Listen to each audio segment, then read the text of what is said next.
What's up, disc golfers? Joe here with Joe's Disc Golf, and I've got something great for you. Now, recently, you might have seen a video right here, or maybe right here, I'm not sure which side it's going to be on, where I talked about some shoulder exercises if you're having some shoulder pain. Now, one of the things that was brought up a lot in the comments, both on Reddit and on YouTube, is that people would like to see a warm-up. And that's what I've got for you right now. I've got a great quick warm-up that'll take you about 10 minutes and you'll be ready to start throwing. The key to any great warm-up, 99.99% of the time, you want to do what's called a dynamic warm-up. A dynamic warm-up is one where you're moving around, getting things moving, getting the blood pumping. The last thing you want to do is do a static stretch. That is the worst thing you can do for a warm-up in 99.99% of the cases. There's only one study that I believe came out in the 50s or the 60s from the Army that said that static stretching prior to activity is a good thing. The rest of the studies since then have all said dynamic warm-ups are the way to go.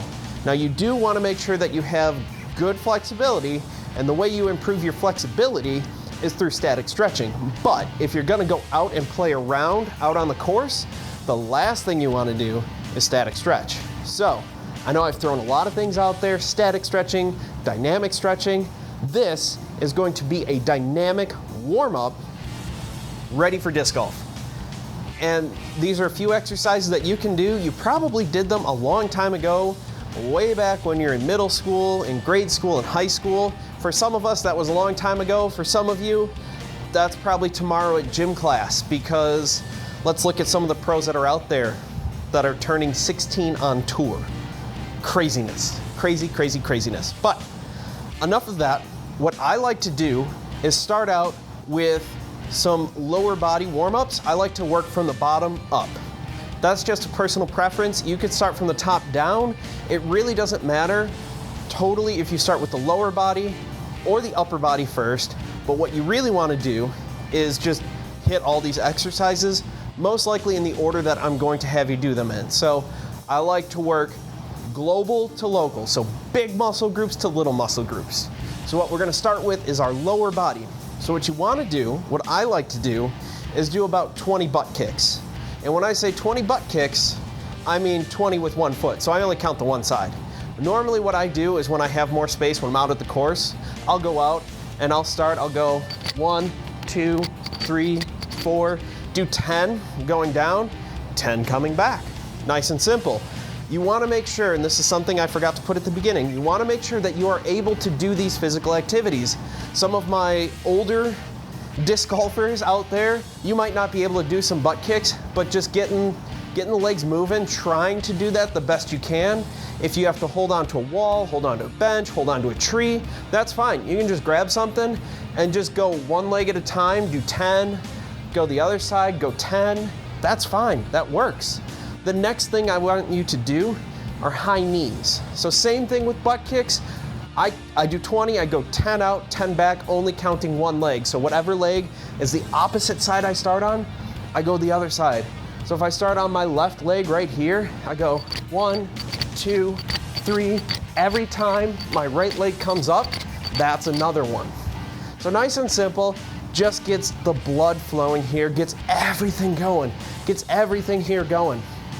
After that, I like to hold on to something stable. Again, right here, I got my nice treatment table that I use quite frequently, and I just do some heel raises. So up, you can't quite see this on camera. Let me back up just a little bit here, and you can probably see it.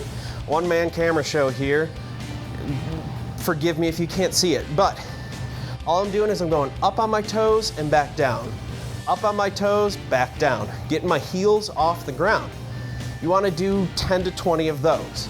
You want your legs to be nice and loose and warm, but you don't want to have them overtired going into a round. Next thing I'll have you do, it's kind of going to be awkward. It's kind of like a Frankenstein walk. You're just going to walk on your heels, keeping those toes off the ground. Nice and easy. Nice and easy. After that, we're gonna get the hips. We're up to the hips. We've got the legs done.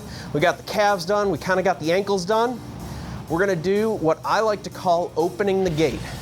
So what I like to do on this one is I take a step, I bring my knee up in line with my belt, open up, and bring it down. And then again, on my left leg, knee up to my belt, open up, and bring it down. And you kind of just, what you want to do is you'll walk and you'll just open up just like that. After you do, again, I like to do 20. I go 10 out, 10 back. After that, what you want to do is go close the gate. So you'll start out and bring it in. Start out and bring it in. Again, I want to emphasize, if you do not have this range of motion, looking at my older, less flexible disc golfers out there, don't do this. Don't go all the way out as far as I am. If you can't do that, don't hurt yourself trying to. Any little bit will help. Any little bit. So if you can only bring your knee up halfway to your belt and only go out just a little bit, if I'm looking straight ahead, if this is 12 o'clock, if you can only even go 11, 10 o'clock, that's fine. You don't have to go all the way to 9. That's okay. Something is better than nothing in this situation. The next thing you want to do, you want to find a bench. And what you're going to do, and this is what a chiropractor friend showed me. This is something he does before he does ball golf, or golf ballers, or traditional golf, whatever you want to call it. You grab your hands, you lock them together, and you start gently turning to the right, about 6, 7 times. 4, 5, 6. Each time you're trying to go back a little bit further.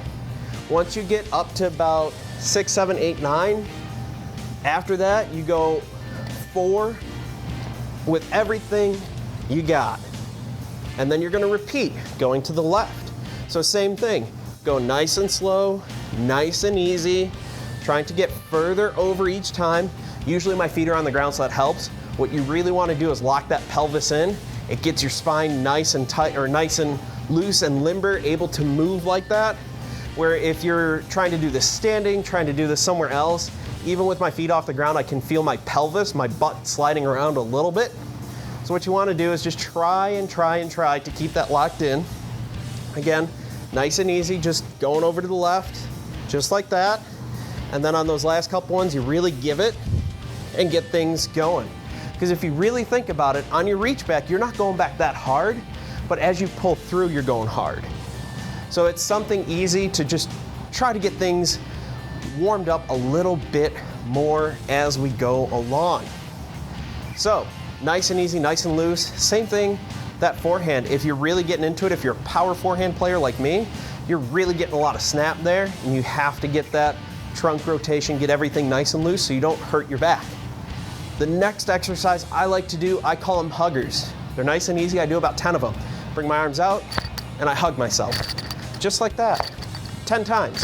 Sometimes, even grab a disc. I have 2 criminals here that are stamped with the Fort Disc Golf logo. Pretty sweet here. Rainbow one's pretty nice too. But again, I just hug it out. I do 10 of these. I'm not doing all of these because this is more of an explainer, a list. Don't worry. In the coming days, in the coming weeks, I will have a full workout video playlist on the YouTube channel, so you'll go ahead and check that out. If that's already done, you can check the card out here, or maybe here. I don't know, one of those 2 sides. So, we've done our 10 huggers. We've done our 10 huggers here. We're done. We're gonna do small arm circles forward. So, for those of you who are paying attention, if the clock is on this side, on my hand, noon is up at the top, 6 is down at the bottom. We're going counterclockwise. We're going counterclockwise for 10 of these. Nice small circles, making it nice and easy. After we do 10, we'll go 10 backwards. We'll get going 10 backwards. This is warming up, rotator cuff, deltoids, pec, a whole bunch of shoulder muscles, arm muscles, everything. Once we're done with that, I like to go big arm circles. Going forward, I've got 10 of them. After I do 10, I go backwards. I look like a softball pitcher getting ready here. Could you imagine throwing a forehand just like that? It'd be crazy. Same thing here. Go forward, left arm, because you don't want to be uneven. I look horribly uncoordinated because I'm right-handed. And then you go backwards, again, for 10. Nice and easy. Pretty simple, pretty straightforward. After that, this one kind of looks kind of goofy. I hold it forehand grip, you can hold it power grip, you can go with nothing. I like having a little weight just because I throw roughly max weight on everything, so I like just having a disc in my hands. So, I'm getting everything going. I'm getting the wrist, I'm getting tricep, and I just kind of go back and forth. I do 10 of these, get everything nice and moving. I don't try to go too hard. It's just to warm up the wrist. From there, I like to get some circles. So I'll go circles, I'll go 10 wrist circles, and then I'll go 10 the other way. 10 the other way. And there you go. That's your warm-up. That's pretty straightforward.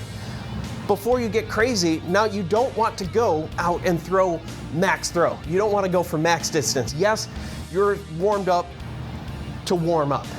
The next part of this is going out, taking your putter, working on some 100, 150 foot up shots. Just with the putter, nice and easy. You'll just go take them, nice and easy, do some standstills, maybe do a couple step warm up, nice and easy, nothing too crazy, nothing too hard. You want to do about 5, 6 of those throws. If you're a forehand player, add in some forehands.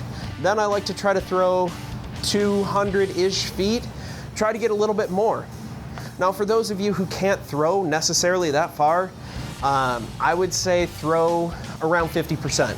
Throw 50% max power, where you're just kind of going through, whatever that is. So if you're throwing 300 feet, if 300 feet is what you can hit comfortably, I'm not talking about max distance. My absolute max distance is a lot farther than that. I can comfortably throw about 350 to 380. Now, with that, I will throw, like I said, about 100, 150, maybe 175. We have some courses around here where it's easy to just tell where 100 feet is or 150 feet is. Or if I'm out on the football field, it's just easier to go 30 yards, 150 feet. Not too bad. No, that's 90 feet. Go to the 50-yard line. Math is hard. So just kind of ripping those out there, getting that out there nice and easy. Again, forehands.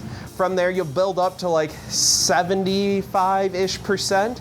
Getting out there, throwing a little more, putters, mids, nothing too crazy.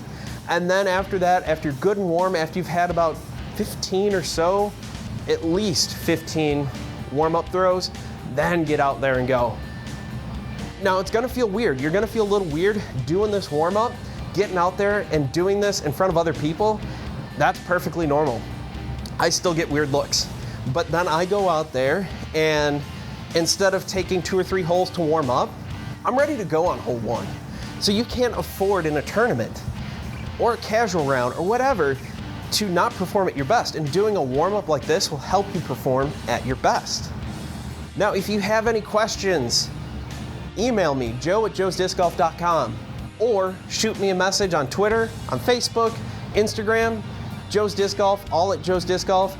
You can leave me a voice message at anchor.fm/Joe's Disc Golf. From there, I'll be able to answer your question. You can get detailed. It might even make it into the podcast, provided you keep it PG, maybe PG-13. No F-bombs at all. So thank you all for watching. I've been Joe. You've been awesome. If you get a great tree kick, don't forget to thank Treesus for that kick. And if you kick deeper into the woods, then you need to reflect and repent because you have transgressed against Treesus. Thank you all for watching. I can't wait to see you all in the next video.